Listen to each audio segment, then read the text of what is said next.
my name's Emma. I'm actually the marketing coordinator here at EF Gap Year, and I'll be the host for the panel today. And I'm super excited to go through all of our programs together and also talk to these amazing alumni that are here. And as I mentioned, I'm based in Seattle, heading to the Boston office tomorrow, so really excited for that.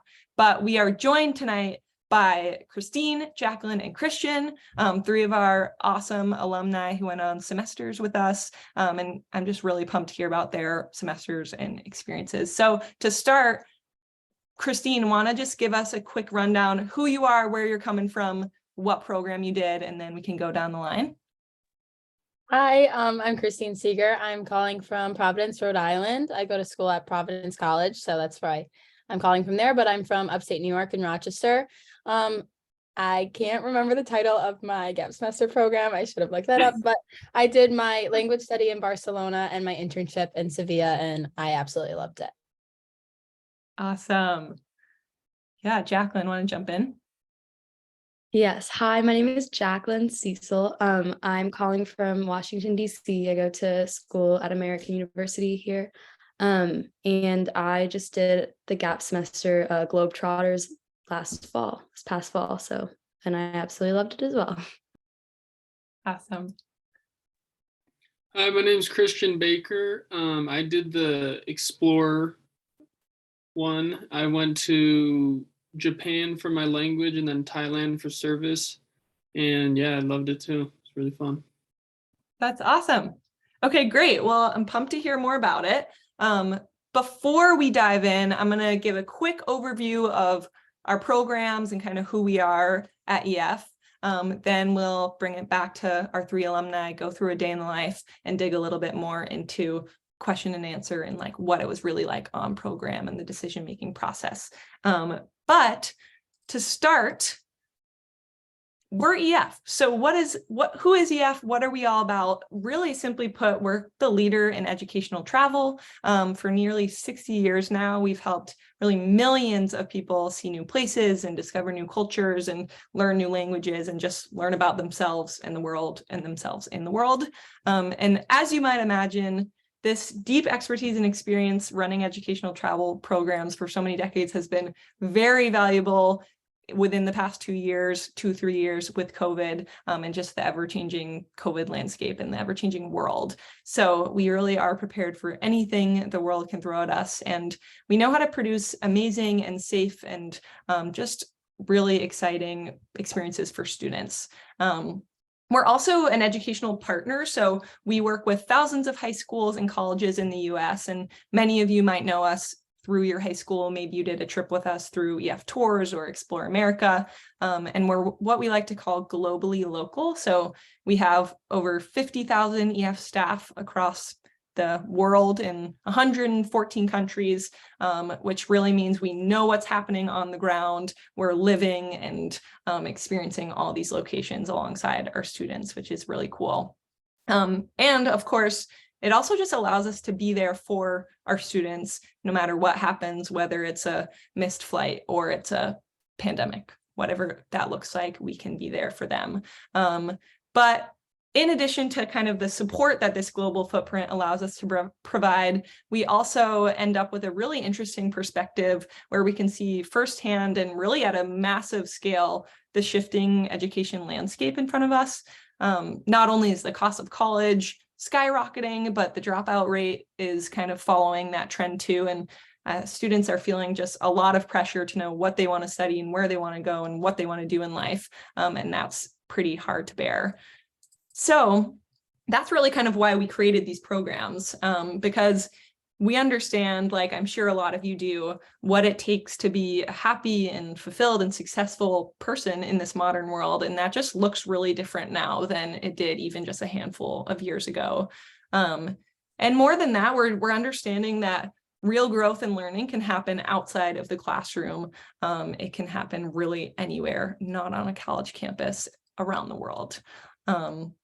So with that, in short, our programs are really designed to help students kind of thrive in the ever-changing world, to give them the space, the tools, the experience, the confidence to take on the world, and to get them out of their comfort zones and allow them to discover more about themselves and themselves in the world, as I mentioned earlier, and really to come home more equipped to take on whatever's next. So whether that is college for you, or maybe it's a job, or maybe it's more travel or something else. But from here, let's kind of dive into programs specifically and talk about the offerings that we have.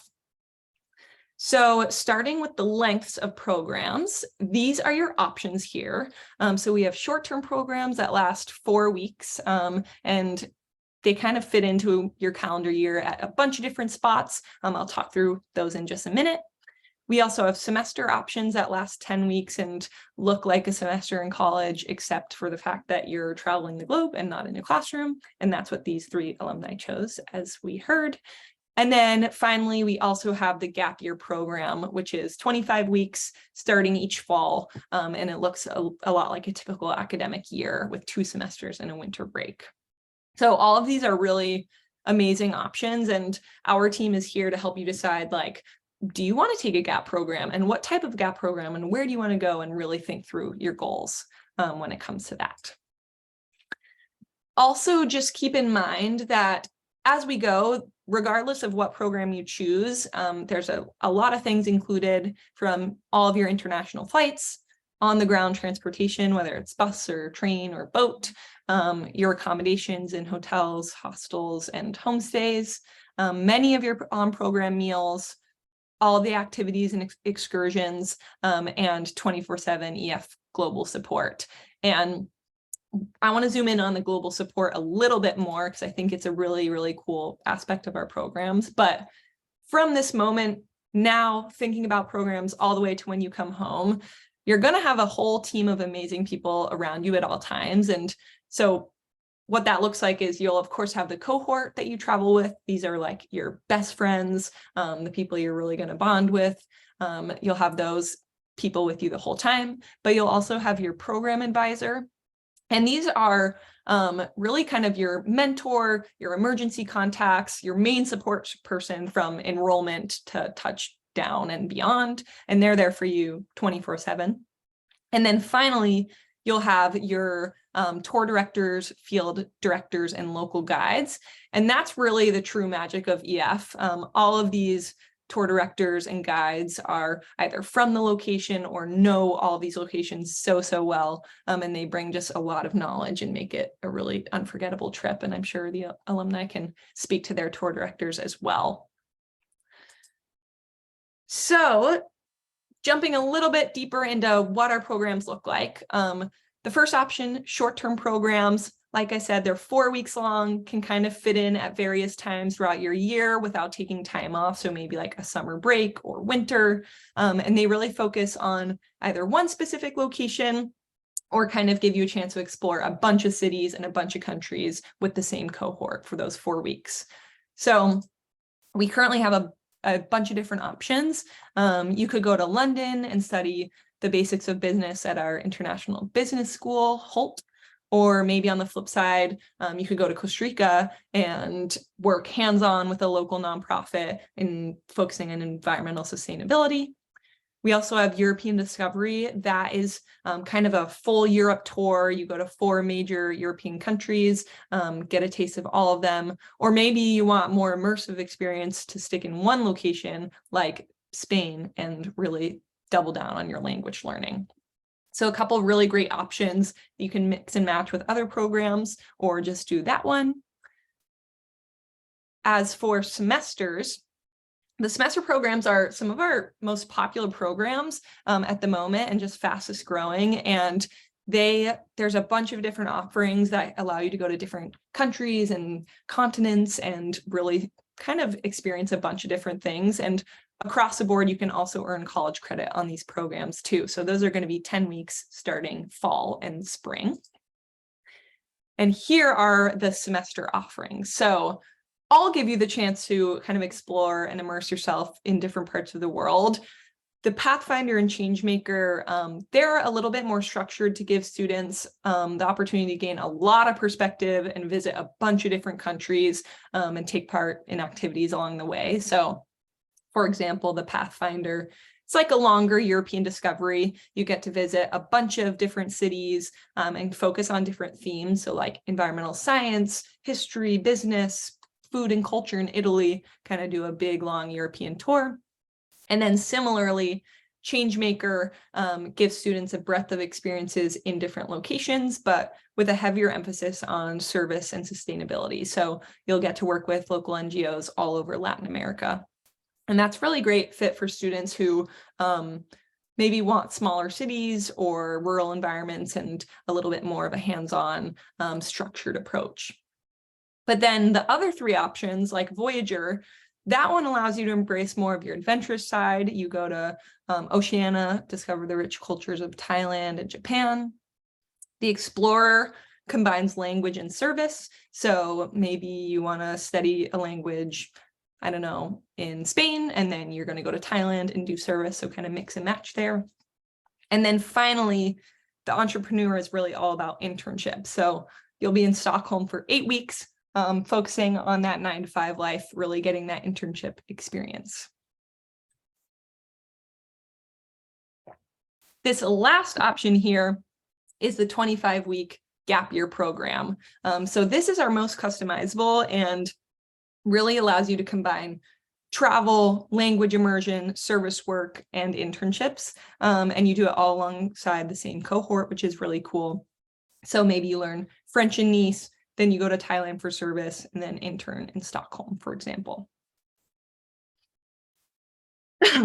So we're not going to touch on this too much, just because I want to make sure we get to the alumni. But there are tons of ways to make this dream a reality. And really the best next step would be to connect with your gap year consultant, who can answer all questions and go through what your goals are and what you're looking for and kind of make an individualized plan for all of you. So if something resonates with you tonight, definitely get in touch with them. They're going to follow up with you after this webinar. But with that, let's turn it back to the alumni. Enough of me talking, and hear a little bit more about the specifics of your program, what it looked like, where you went. And to start, so all of our alumni went on semesters this past fall or last spring.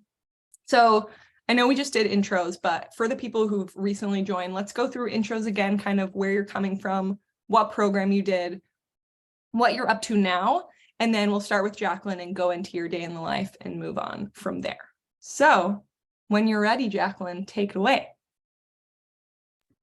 Okay. Hi, everyone that just joined. My name is Jacqueline Cecil. I am a sophomore at American University in DC, and I did the Globetrotter for fall semester, as you can see.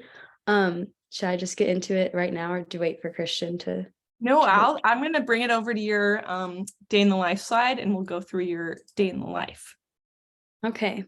So yes, I sent her like a little bit of everything, I would say, like differences, so that everyone can kind of see like an overview of what you can do in Sydney.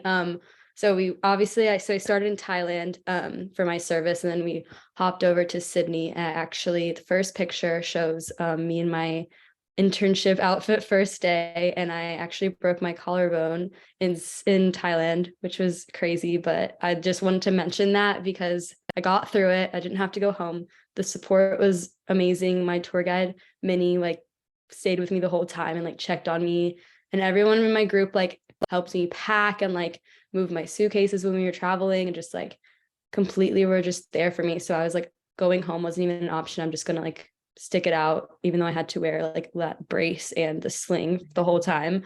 But yeah, so that first picture was taken at the apartment that we stay in called Scape Central. It's an amazing location because it's like right near the metro. So all 25 of us had different internships, but like we were able to get there with the metro system, the subway system, which is really clean and efficient.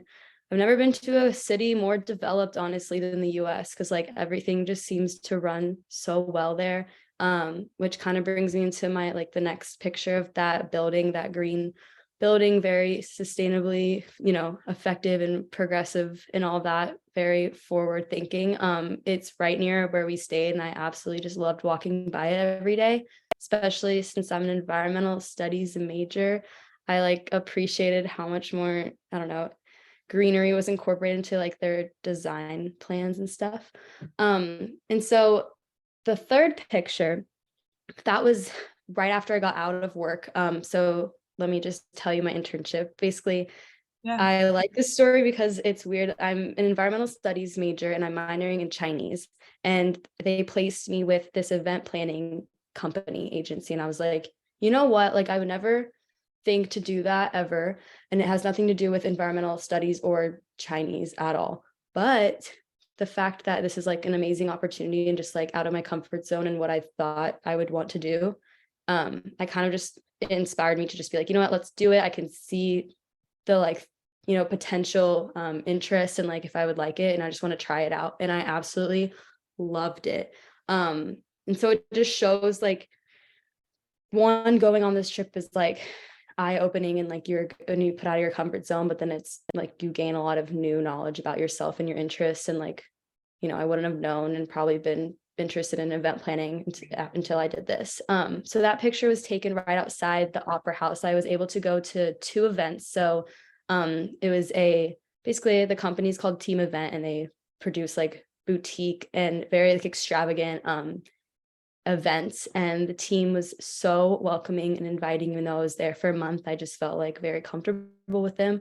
I think it's just the culture of corporate like Sydney and like Australia is just completely different and more of like a welcoming environment than I'm used to in the US, even though I'm like only 20. Like I don't really know much about corporate America, but based on what I hear, like they are very welcoming, and it was like the very balanced people. So I loved just being in Sydney and like feeling the energy. So yeah, so that picture with that guy and the beautiful like spring weather was right outside after I helped set up for the event.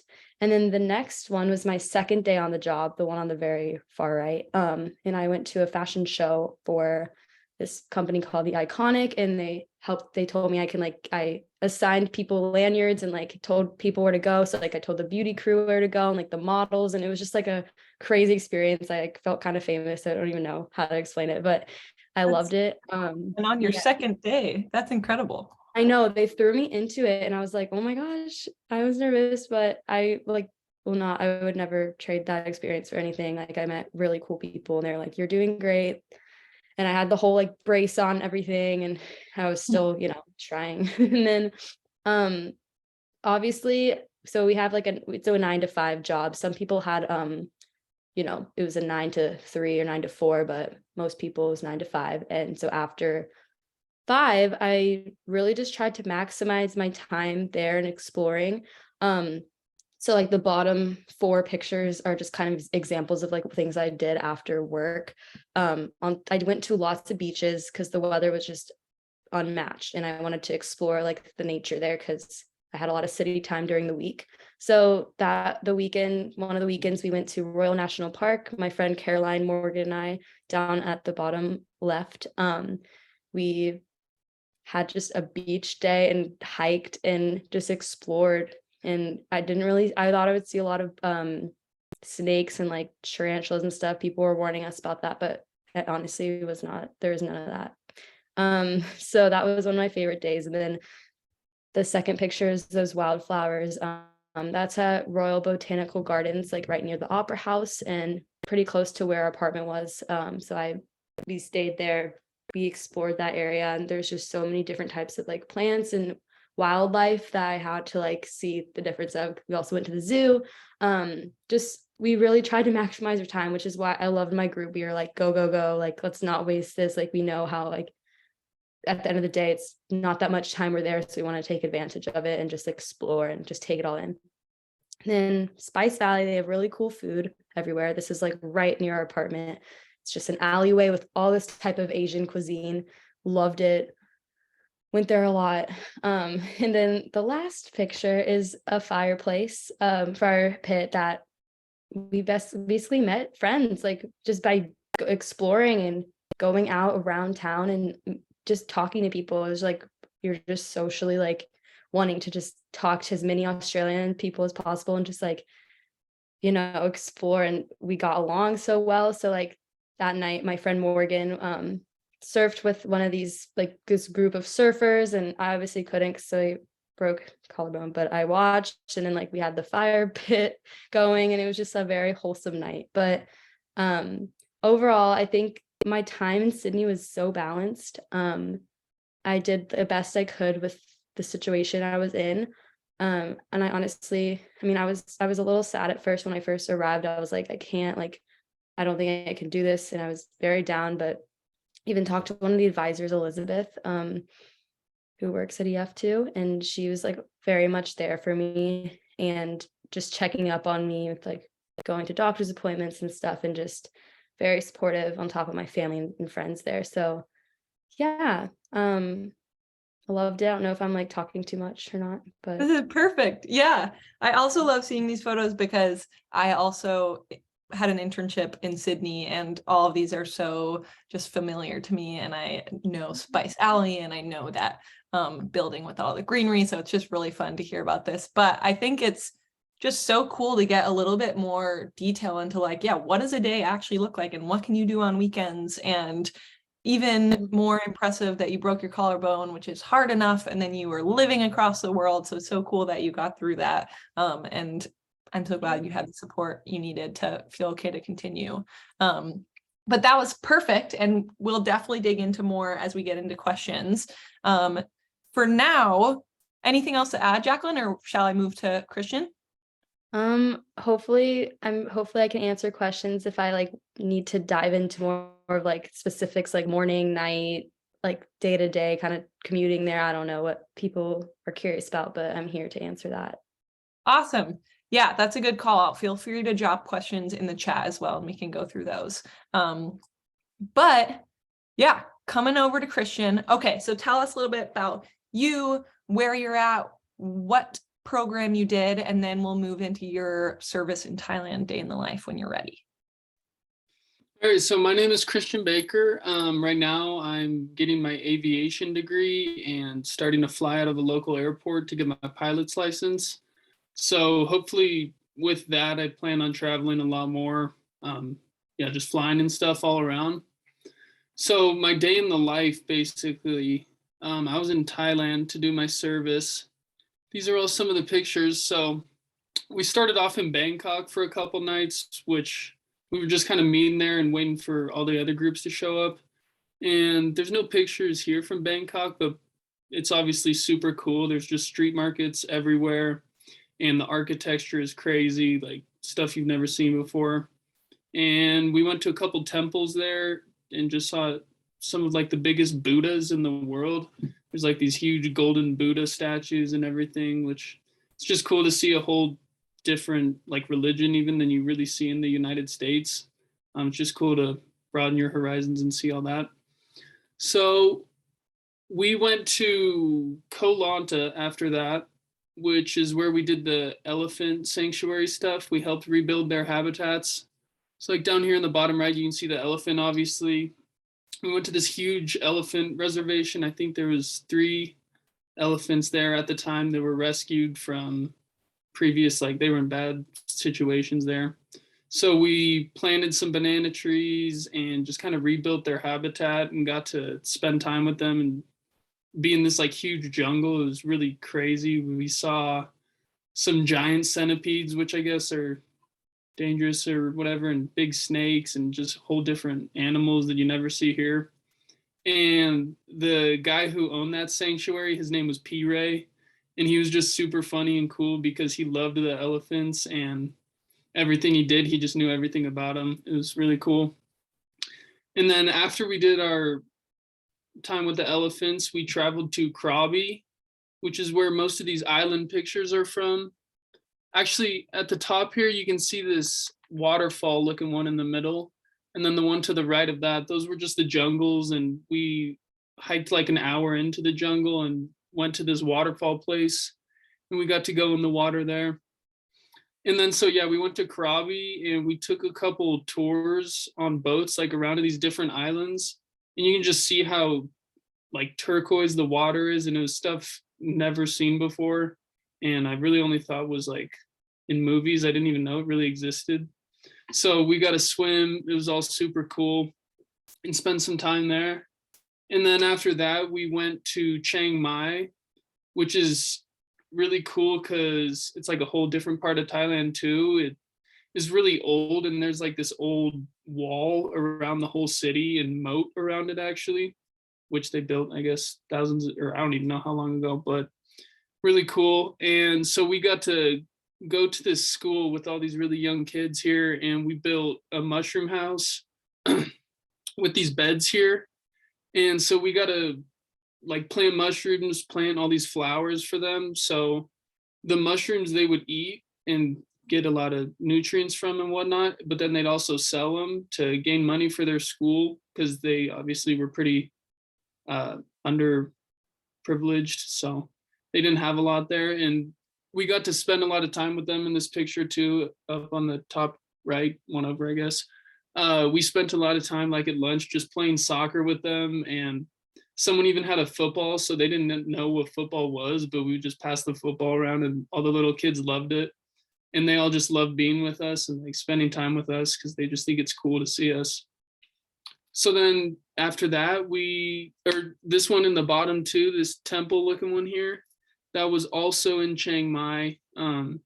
Just another temple. There's a ton of them and all this gold and really shiny stuff. It's super cool. So yeah, that was about it.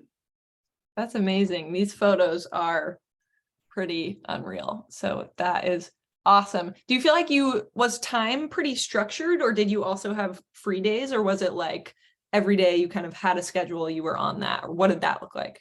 So yeah, when we were doing the elephant stuff, we had a lot of free time actually. We were at this nice resort right on the beach, and we would all just come back every day, like after a long day of doing service and stuff, and we would just chill on the beach.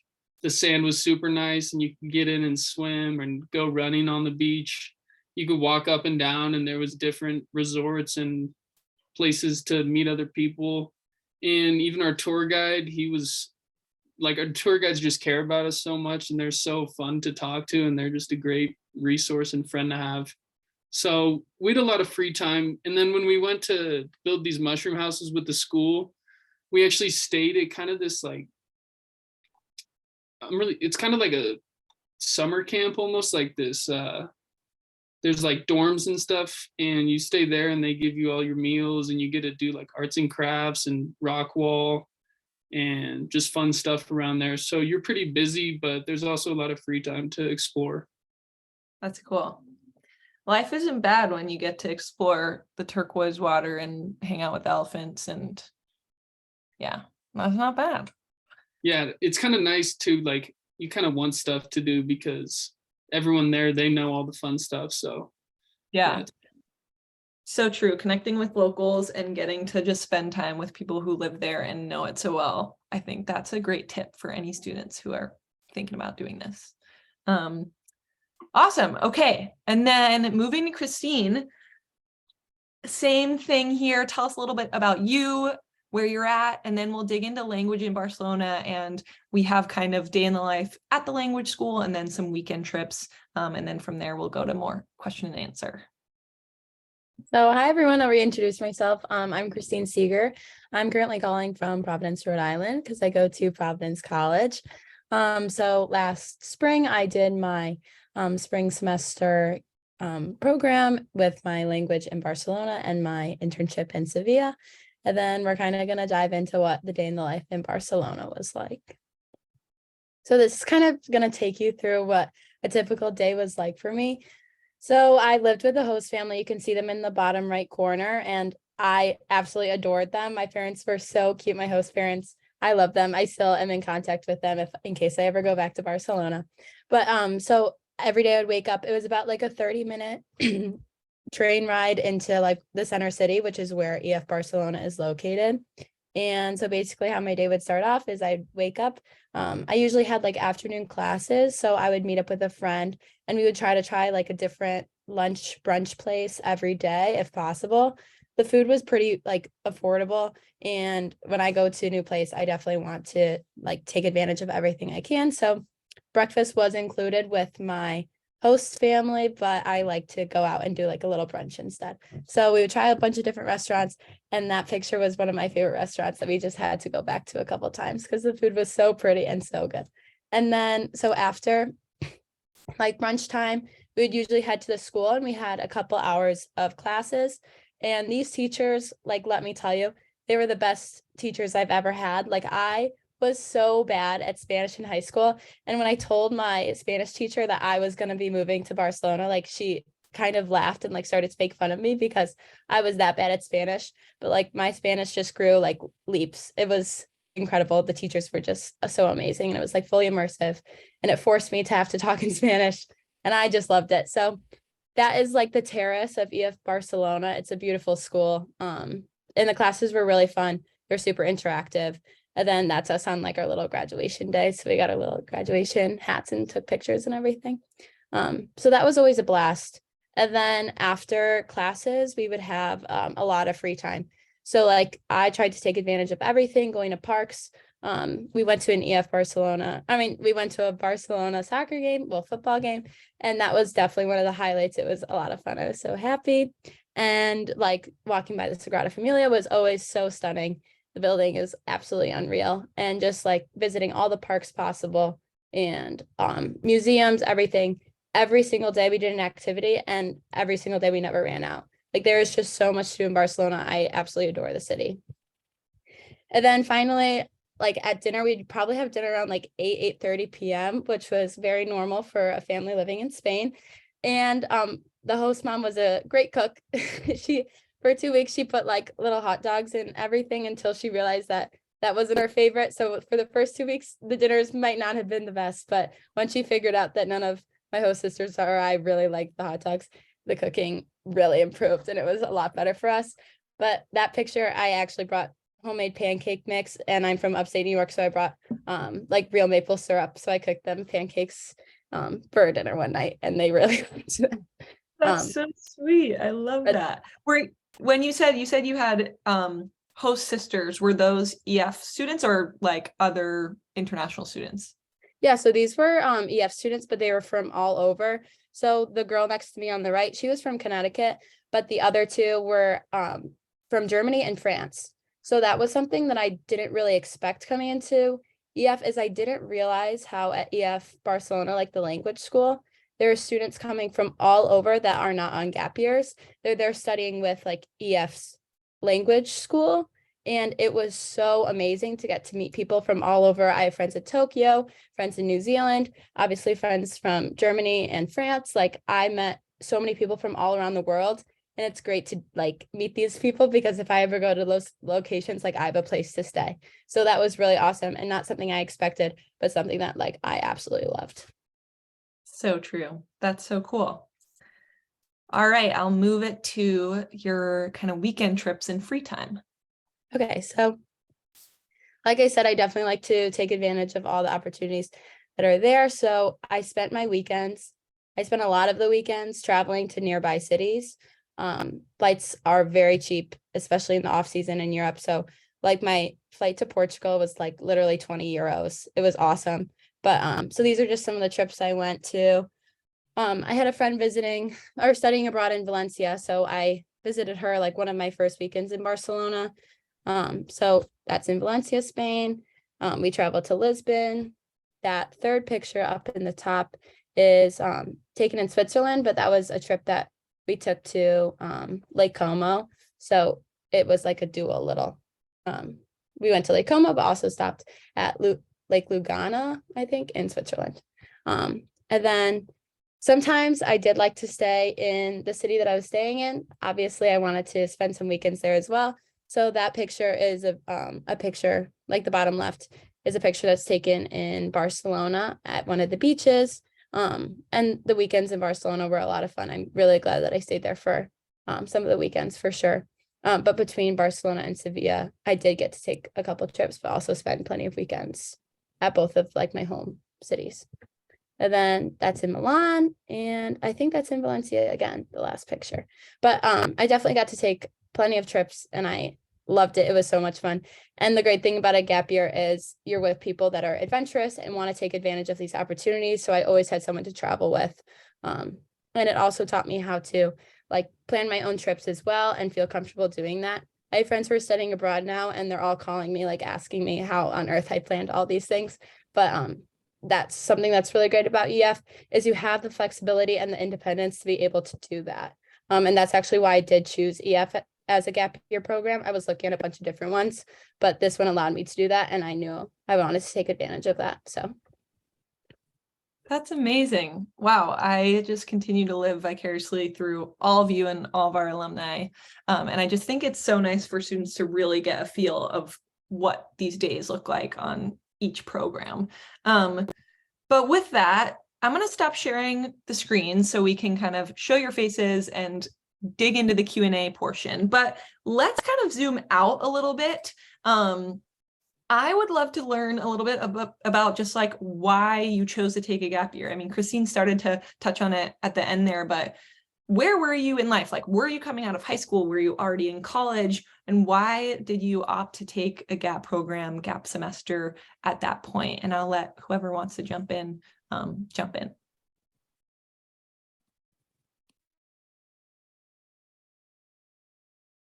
I can start it off. So my brother, I'm the youngest of 5, and my brother did take a gap year as well, which I was really grateful for because it made my parents much more open to it. I have so many friends that when I tell them about my experience, they always are like, oh, I wish I could have done that, but my parents would never let me. So that I was really blessed to have parents who understood all the perks of taking a gap year and why it's so unbelievably beneficial. But yeah, so I took a gap year after my high school experience. I was a junior and senior during COVID. So my life just slowed down a lot. It got very boring. And I felt like I kind of missed some of the younger years of my life. And I knew that taking a gap year would allow me some crazy opportunities to kind of make up for some of the time that I felt like I kind of lost. But then also I had to take a gap year.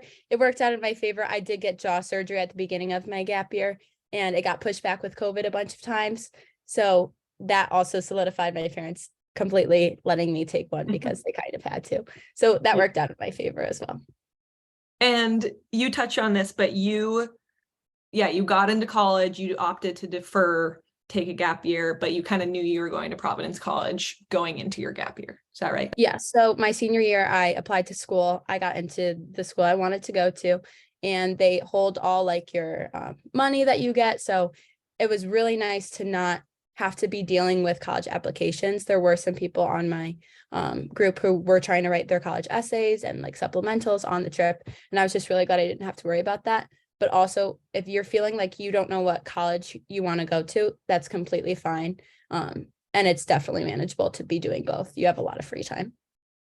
Yeah, that's a great call, because I think students, they are worried about that sometimes. And while it's really nice to have it figured out before and you can kind of have peace of mind going into your gap, like Christine said, a lot of students will actually use their gap year to kind of bolster their applications and apply or reapply during their gap year, because you have so much to talk about and just so many experiences to show them now, which is really cool. And we can also help you through that process too.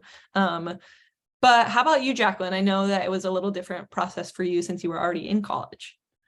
Yeah, so I've always known about gap years and semesters. My friend Ellie, she's my year 2. She actually did one right after college. She didn't really get into the summer she was dying to go to, and she was like, instead of going somewhere, I know I'm talking about someone else, but she's lead up. Just because I got into school, it doesn't mean I need to go to that one. And she went on the gap semester, the Globetrotters one, but that's when COVID was happening still. So she didn't get to go to Thailand or Australia. She went to Dublin and Costa Rica. And she just recommended it so much. Then she continued working for the internship. And I don't know, she very much convinced me to even look into it and just really consider, because I went to American. I was kind of unsure about it. It didn't really feel right, but I was like, the options for gap years just didn't line up with me, like I would do it, but I wanted to travel to Australia and Thailand. Like I'd rather go as far as I can. And I wanted to like have that like full like across the world experience. And so I finished my first year at American and I was just like not very, very unsure, lots of uncertainty, lots of anxiety around the uncertainty and like making myself feel bad for not knowing because a lot of people in like DC in general in schools here, like there's that facade that like you really have, exactly what you're doing. Everyone has their stuff together. It seems like, and that really got to me. And I just think I couldn't think clearly and I couldn't like put myself first and be like, it's okay that I don't know exactly what path. I know what I like. I know what interests me, but the gap semester is kind of like a way for me to step out of that like school mindset that I've been in since kindergarten basically, and put myself in a different environment to see like if I could gain answers, but also just like clarity and like peace of mind knowing that like it's okay to not know and there's so much more out there for me than like the opinions of what people in DC are doing, and there's just so much more life out there. And that, I mean, of course I learned things that I wasn't even expecting to learn, like lots of patience for people, just a lot of new qualities that I wasn't even like expecting to learn. I was just like, okay, I'm doing this. I'm gonna know when I come back, I'm gonna know exactly what I want to do. Like, and I'm back and I'm like, okay, I still don't know exactly what I'm gonna do, but I'm like okay with it now. And it's like I have a more clear direction of what I want to do. And I owe that to the experiences I had. But yeah, so I decided to come back to American, and it was a transition, as all things are, all new changes and environments are, but I'm very happy to be back. And I have like a newfound appreciation for like it's DC and like a city school in a way, because it's like, okay, there's so many different types of people here, there's so many different types of food, there's so many different activities and moments to experience here. And it's like I didn't really see it in that light until I came back, and I was like scared to come back here. I was like, oh gosh, but I'm back and it's going good so far, so I'm happy. So yeah. That's awesome. I know you mean you come back with like a newfound energy and motivation from just seeing the world. I think it like reminds you that your own city can be amazing and your college is amazing and there's just so much to learn from everything around you. But yeah, shooting it back over to you, Christian. Okay, so have you always wanted to be a pilot? Is that something new? How did GAP play into that process? Yeah, so I kind of always wanted to be a pilot, like all through high school. It was what I wanted to do. I ended up going to the University of Oklahoma for a year last year, and I went in studying aviation, but then like things got messed up. It would be too hard to fly and get hours out of there. So I switched to business, then I switched to health and exercise science, and then I switched back to business. So I ended up switching majors a ton. And after my first year, I just really didn't like it. I didn't like the classes I was taking, and I had no idea what I was doing. So over summer, I kind of decided that I just want to pursue being a pilot. So I applied to all the schools around, like the smaller schools around me, which is where I'm at now. But my mom just mentioned, like, we knew a couple people who went through EF and did a gap year. And as soon as she mentioned that to me, like, I was like, well, if you're going to give me that chance, then I'm obviously going to take it. So I ended up doing it. Yeah, I mean, she just mentioned it to me and I wanted to do it immediately. And then after the whole trip and like all throughout it, I just kind of found like the motivation that I needed. So when I came back, like I was ready to start working, ready to start flying and getting all these hours. And because you just meet or you just see so many different ways of life around there. Like not everyone is trying to be a multi-billionaire when they're older, but they just want to do what makes them happy and be successful in their own way. So that's kind of just what I learned and took from it. Yeah, that's so true. Yeah, what was it like telling your friends or like the people around you? I think what I've heard from all of you is that kind of society expects you to go right to college or to know what you want to do or to like have this path. So what was it like when you were telling your friends and your family and teachers and everything, oh, actually, like I'm going to pause college or I'm not going straight to college? Did that go over well? What was that kind of like in general? My parents they were really supportive, obviously, because like in college I got pretty stressed out and ended up getting alopecia, so I lost like all my hair, so they kind of knew that I didn't really like it. But then when I told my friends, most of them were like, they were all like, oh yeah, I respect your decision. I kind of feel like I don't really know what I'm doing here either. So they realized that it was a hard decision that I made, but they respected it in the end. And like, I'm still friends with them. I'm going out to visit them soon. So it's all good. That's awesome.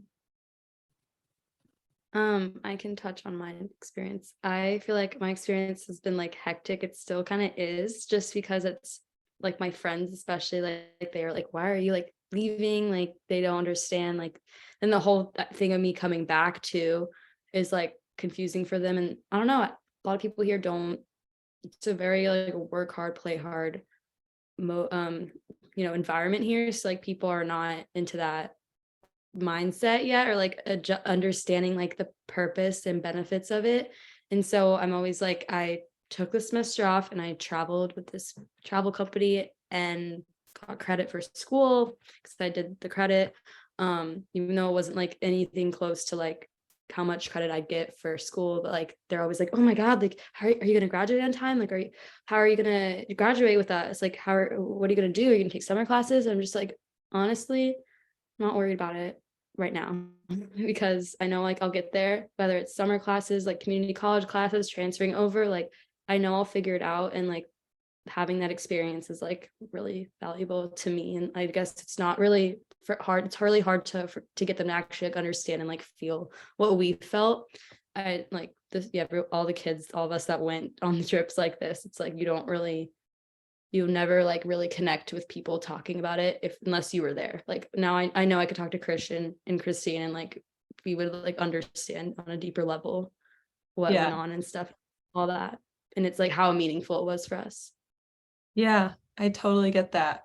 I think that there's still a stigma around gaps and taking time off, because a lot of people think that you're just taking a break or like you're not doing anything with that time, which is meaningful in itself. But I think what people don't understand is that like, yeah, you have an internship in Sydney. Not a lot of people at 19, 20 years old can say they interned in an international city, or like you learned language and after taking 5 years of Spanish in high school, you knew hola, and then you went to Spain and suddenly you're like almost fluent. Like you're really coming home with a lot of just tangible skills and knowledge that impacts you forever and your college experience. But it's hard, I think, for students and for family members to always see that at the beginning. But yeah, Christine, sending it over to you. So coming out of high school, more of a traditional gap path, what were the people around you kind of, were they supportive, or how did they react in general, or was it pretty normal for people to take gaps in your side? So I went to a college prep high school. So taking a gap year definitely was not traditional in any way. I was the only person in my grade that took one, the only person that I can ever remember going to my high school that took one. But I hope that I'm setting a trend because a girl in the grade below me, she took a gap year, which I was so happy to see. Because I think that one special thing about like posting on social media and stuff like that, yes, it's the highlights, but it also can inspire people to do something that is really scary, like taking a gap year. But all my friends, they always know that like traveling is a personality trait of mine. I absolutely love it. And I have to like restrict talking about my gap year all the time nowadays, because they're always like, oh, you took a gap year? Really? I didn't know, because they're making fun of me because of how much I want to talk about it. But yeah, so coming to school after the gap year, it was definitely interesting because I know I wanted to go to the school, but I was a little worried about, I just went like across all of Europe and now I'm back at a small school in Rhode Island. What is that going to be like being a freshman again? And while I do think in some ways the maturity level is different from some person like just coming from high school to college, I don't mind it at all, because if anything, it makes me appreciate more being at school and like getting a college education and being able to put in the work that like I realize where I am and like how lucky I am to get to go to this school in some ways, where I think that a lot of people that just continuing on since high school, they're burnt out. They're not going to put in as much hard work as like I think I am with that year off. and it was a transition getting back into schoolwork and studying. And I was not someone that liked to study in any way, but I do realize how important like it is that I'm actually doing my work when I'm here. But so that was interesting having to get my brain just like picked up with studying again. But I wouldn't trade anything like for the world. Like I'm so glad I took that year off, even though getting back into school was a little bit difficult. Yeah, I've heard that. I think I was talking to Jacqueline about the transition back into normal life as well, and how that is kind of surprisingly just hard because it's just such a big change. And after going through so many experiences and having every single day be new and different, and then coming home and like being in your childhood bedroom and being like, wait, huh? I'm back here. But I'm keeping an eye on time because time flies when we're chatting. I want to talk about what were some things that you were nervous about going into it, that you felt like you could get through and really work through in the moment, or like what was something you did struggle with? I think that even though it is like a lot of rainbows and fun and excitement, it's also hard. So what were some things that before you went on it, you were kind of nervous about and maybe struggled with on program, but kind of were able to get through, like a collarbone situation, for example? One thing I was nervous for going into it, which is kind of funny because after talking to everyone, they all had the same nerve. But I think everyone kind of went in expecting that they wouldn't meet friends and like everyone might be different and you might just be alone the whole time. But you meet friends immediately and you meet a whole group of people that you love hanging out with and love being around. So it was funny after just to talk to everyone and everyone was like, yeah, I thought I might not have any friends and I was nervous to meet everyone too. So we all kind of shared that. But then also when I was in Tokyo, my eardrum burst somehow. I don't know how, but my host mom was super nice and she helped me. She took me to the doctor like 3 times and she paid for it and I just pay her back. So she was helping me out as much as possible. And yeah, it just went pretty much perfectly, as perfect as it could have gone. So that was nice. That's awesome. I'm glad you touched on friends because that's so true. I think that's a really scary part going into it. You're like, who are all of these people? What if they're not like me? But overall, before we move to Jacqueline and Christine, do you feel like you made pretty good friends? Like, I feel like people come out of this with pretty close friends, but Christian, do you feel like you came out of it with pretty close friends? Are you still in touch with them? I mean, you came home pretty recently, but. Yeah, I mean, yeah, I came in a little recently, but I still talk to a lot of them and I talk to them every day and we have a lot of things in common, like just talking about NFL, football, or whatever it is, TV shows. We still love to talk and stay in touch. That's awesome. Okay, yeah. How about Christine and Jacqueline? Some things you were nervous about going into it or struggled with? I can touch on like there's a lot of things, but for the sake of time, like one thing that Christian said that like sparked this you have to understand, and I didn't really understand this, like everyone has different goals and priorities going on this trip. Some people go on it literally to like there's some people that are like, I'm here to make friends, like I'm here to explore and like explore things with my friends. Then there's people that like want this time to be an independent person and like not like they kind of viewed it differently. I'm only gonna be with these people for 3 months and I might not see them ever again. It's like, what's the point? Like there's that point of view too. And I understood both, but it took me like it's like you can't expect things from everyone because it's like at the end of the day, like it's their trip and their experience. So like, you know, there is just I struggled sometimes with like getting too attached to like a person, or like if we had plans and then like they canceled and it's like I'm like, oh my gosh, but at the end of the day you have to realize like they only have a certain amount of time. Like we all want this experience and like no hard feelings at all. So like people want to prioritize themselves, people want to prioritize friends and like do different activities, and like you just have to understand that like people are coming from all different like points of views why they're doing this trip, and like you have to accept that. And yeah, That's so true. That's a great call out.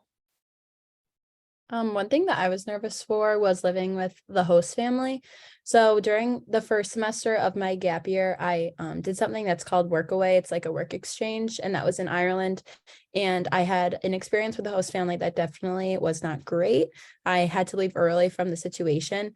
And so in some ways that left me with confidence that like no matter what like I have to experience in Barcelona, whether I have a good host family or a bad host family, like I knew I would be able to get through it. But also I was really anxious that a situation that wasn't so great would happen again. But like when I showed you guys the pictures, I just adored my host parents. And if there was a situation where someone wasn't getting along with their host family, or it just like wasn't a situation that just like something could have been better, the EF language schools could switch them into a different host family, or there was also apartments as well. So if that's something that you're nervous about, definitely don't be, and live with a host family. It offers you like just an insane cultural experience for sure. Don't be nervous. Like I understand if you would be nervous, but try not to be, and just really take advantage of it. That's so cool that you had a bad host experience and then still opted in to be like, no, I want to experience this again. I know like the value of this. And then you did it again and it was so great. And it's so true. Like now you can go back and visit anytime, or maybe they can come visit you. That would be really cool. Those are all, yeah, such real nerves and struggles. And I think a lot of students kind of question those aspects of the program as well. Before we end, I have so many questions that I want to talk to you about. Maybe we'll have to chat more another time, do another alumni panel. But let's talk about kind of impacts of the program. Coming home, I mean, Jacqueline and Christian have literally been home for like a month and a half, 2 months. So it's still so fresh. Christine's had a little bit more experience being home. But like, what are some of the impacts that you've left your gap year with? What are some things you've learned from your gap semester? And then after that, we'll maybe do 1 or 2 more questions and we can close it out and let people get back to their days. But yeah, Christine, maybe since you've been home for the longest, how has it impacted you since, and how has it kind of played into your college experience specifically? Just a lot being comfortable with myself and being comfortable being independent is probably the biggest thing. Like I said, when people are coming right from high school, college is very overwhelming for a lot of people. It's little things like if a friend can't get lunch with me, but I'm hungry, like I can have lunch by myself and not be freaking out about it because I was eating in cafes in Spain by myself. Like, what's a college cafeteria? Like even just walking around the dining hall, some of my friends, and no judgment to them at all, but like will be like, hey, can you come walk with me? And I'm like, sure, but you're just walking around the cafeteria. Just like little things like that are really normal that a lot of people are anxious about. I'm lucky enough to not have to be worrying about that because I just did all of that. And then also my gap year has given me an absolute travel bug. All I want to do is just go and travel again.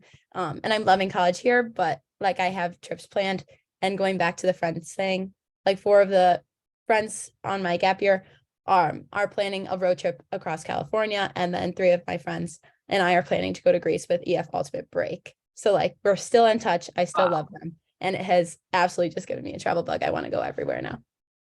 That's awesome. Yeah, beware families.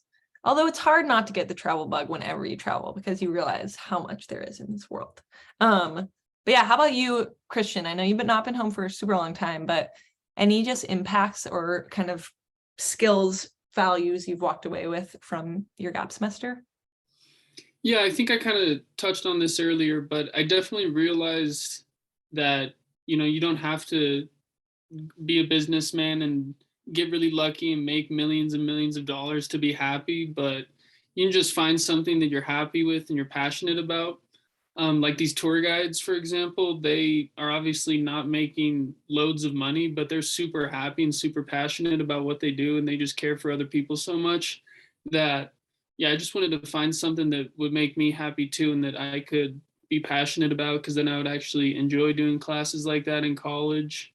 So yeah, I just kind of found motivation to pursue what I enjoy instead of doing what society might want me to do. Totally. Yeah, I couldn't have said it better than Christian. It may just be like that we both went to Thailand, and like there's something in the air there that like makes you appreciate how different and like how amazing their way of life is. I mean, it's just like a refreshing experience to be like there for a month and then be like, wow, they are the happiest people you'll see, but like they don't have a lot. And it's like you can say that, but once you're actually there and like feel that, it's like a game changer in terms of like where your priorities lie and like what goals you have for yourself. Like Christian says, it makes you want to really follow like your path and like think about the grand scheme of things. I mean, I feel like I'm like on another level of like spirituality. I'm like, it just made me very like spiritual, honestly, being there.